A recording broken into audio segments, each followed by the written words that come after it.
This is my science project for class 9th. The title is Sponge City.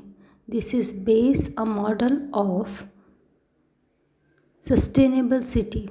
In this model, I am using all recyclable product. This is my dam project. How we use water and make electricity with that. And these are my windmills. And I use tag for every building. These are my building, and this one pink one is my vertical garden project.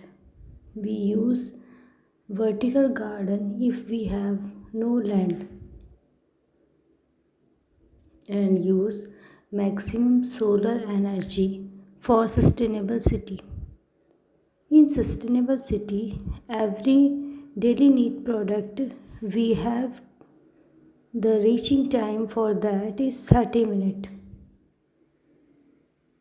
This is a building and backside irrigation is also there. This is my shopping complex and these are the dustbin we use. Backside is railway track and railway station. And we use rainwater also. Sponge means to soak water. So this city is also made for soaking water. This is a science project. Thanks.